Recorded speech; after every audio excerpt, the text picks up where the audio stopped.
entirely based on differential costing and the contribution margin. But incremental fixed cost is a relevant cost in case of variable cost. It increases by accepting order. So if the price offered is more than the marginal cost, the proposal may be accepted. Some questions may be arise at that time: the impact of a future earnings, effect on existing customers, because of you are trying to develop your foreign market also. So your existing customers in domestic market, maybe their prices competitiveness, their supply considerations, everything will be a big question. Selling additional units beyond the present order and capacity expansions problem would be very much important. Next is sale or process further decision. In some manufacturing process, several intermediate products are produced from a single output or a single input. Such products are known as joint products. The cost associated with making these products up to the point where they can be recognized as separate products are called a joint product cost. It is profitable to continue processing a joint product after the split up point so long as the incremental revenue from such processing are identified the incremental processing cost. So that's why the sale or process further decision is very important. Next is special order. Special order are one-time order that do not affect the company's normal sales. That means when the orders has been received from the different company, that order may be coming in a specific situation or maybe occasionally it happens. So the profit from a special order equals the incremental revenue less than the incremental cost. Because of the special order, the certain amount of capacity has been increased, and because of that capacity increase, there would be some incremental cost. So that incremental cost would be compared with their incremental revenue to identify the exact amount of profitability. So as long the incremental revenue exceeds than the incremental cost, the present sales are unaffected. But if it was reverse, then it would be affected your present sales and your profitability also. The next type is utilization of constrained resources.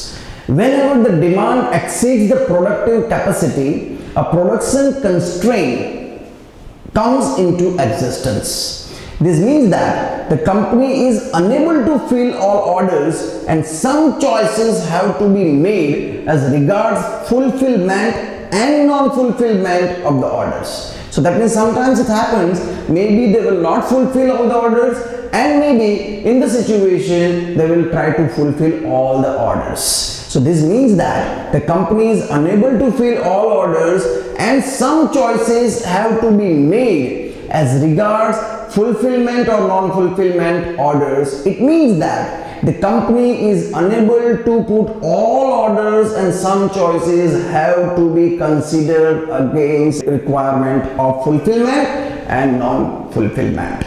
Now the next is technological replacement. Ultimately, a management often faces the decision when choices has to be made between the retention of a technology or replacement of a technology.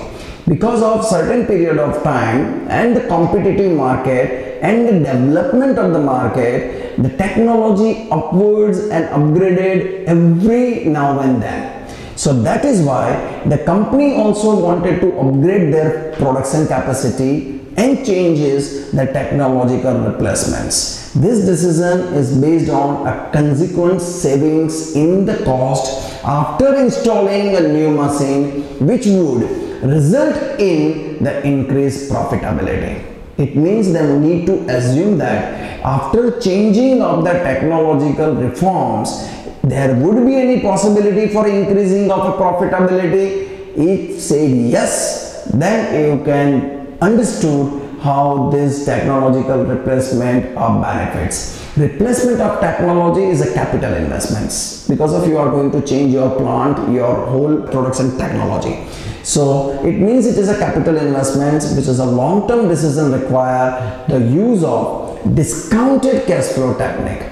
Some important aspects to be necessarily discussed under this particular decision, like significant difference occurs in cost between both technology due to a depreciation and the amount of changes. The decision will impact the outflow and inflow of cash for a specific technology.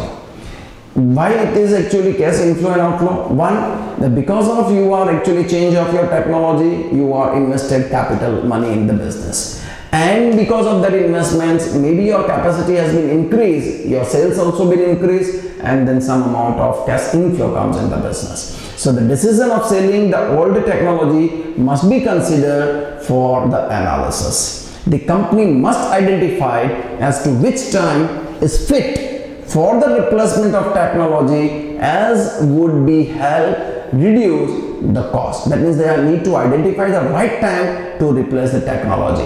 Decision of increase the production, improve profitability.